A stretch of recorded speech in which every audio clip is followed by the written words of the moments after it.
Assalamualaikum warahmatullahi wabarakatuh. Perkenalkan, nama saya Pinulin Diani, saya dari kelas 5 BPJKR Universitas Sumatera Bangsa Karawang.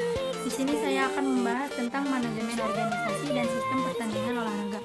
Pada bab 1 akan menjelaskan manajemen sistem dan administrasi olahraga. Yang pertama, manajemen. Apakah yang disebut manajemen itu? Menurut Dab dan Marci tahun 1998 mengarahkan bahwa manajemen sebagai proses pencapaian dan target organisasi yang efektif dan efisien melalui perencanaan, kepemimpinan, pengorganisasian, dan pengontrolan sumber daya organisasi.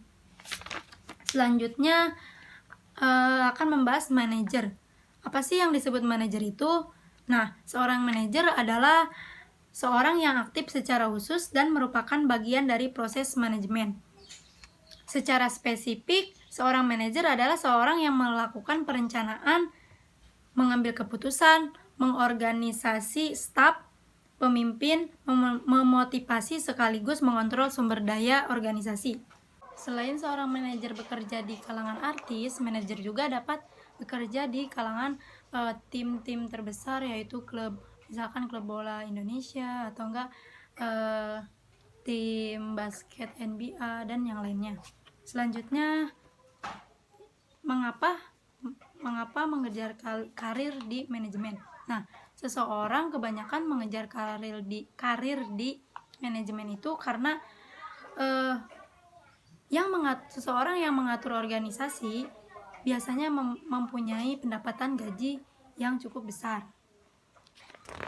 Selanjutnya, prinsip manajemen dan struktur organisasi. Di sini terdapat beberapa prinsip. Yang pertama, struktur manajemen organisasi harus menjelaskan wewenang dan tanggung jawab. Yang selanjutnya, pekerjaan manajemen lebih efektif diorganisir oleh fungsi. Yang ketiga, manajemen yang sukses tergantung pada komunikasi. Nah, tergantung pada komunikasi. Misalkan kalau komunikasinya jalan di manajemen tersebut, itu akan sukses gitu. Yang selanjutnya, koordinasi dan kerjasama antar berbagai departemen. Selanjutnya ada manajer harus menjadi pemimpin yang efektif. Terus staf atau bagian tugas pembantu keefektifan manajemen. Di sini ada perbedaan organisasi formal dan informal. Yang pertama, organisasi formal.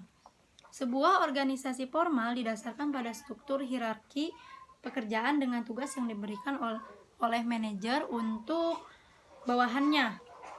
Nah, yang kedua ada organisasi informal. Pengaturan organisasi informal di mana ide-ide yang dihasilkan, produktivitas ditingkatkan, dan kerjasama, loyalitas, dan semangat tinggi itu semuanya itu dikembangkan. Selanjutnya, kesimpulan. Salah satu fungsi manajemen adalah untuk mengembangkan struktur organisasi melalui tujuan pendidikan jasmani dan olahraga melalui secara efektif dan efisien. Tujuan pendidikan jasmani dan olahraga yang akan dicapai oleh kebugaran fisik, keterampilan motorik, kognitif, dan perkembangan efektif emosional sampai sosial. Yang selanjutnya, administrasi olahraga. Kata administrasi berasal dari bahasa Belanda, yaitu administratie, yang artinya segala kegiatan yang meliputi tulis-menulis, ketik-mengetik, komputerisasi, surat-menyurat, dan yang lainnya. Nah, sedangkan administrasi dalam pengertian luas dibedakan dalam 3 sudut, yaitu proses, fungsi atau tugas, dan kepranataan atau institusi. Yang pertama, proses. Proses ditinjau dari sudut proses, maka administrasi merupakan keseluruhan proses, mulai dari proses pemikiran, proses perencanaan, proses pengaturan, dan proses lainnya.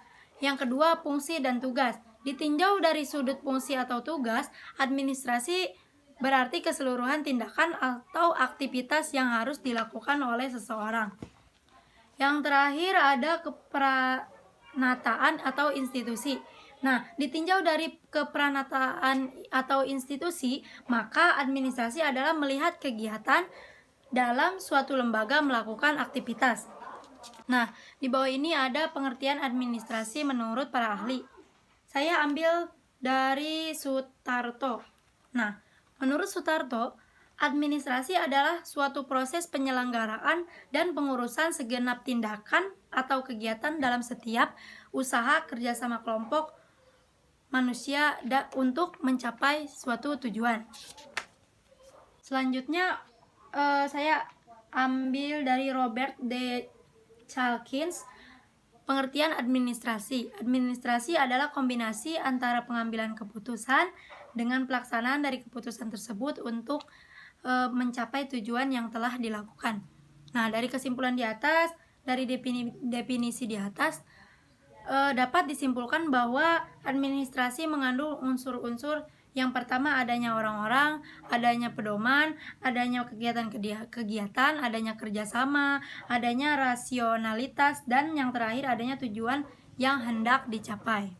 Nah, jadi administrasi adalah aktivitas-aktivitas untuk mencapai tujuan atau penyelenggaraan kerja untuk mencapai tujuan yang diinginkan. Sekian pembahasan dari saya. Mohon maaf apabila ada kesalahan. Wassalamualaikum warahmatullahi wabarakatuh.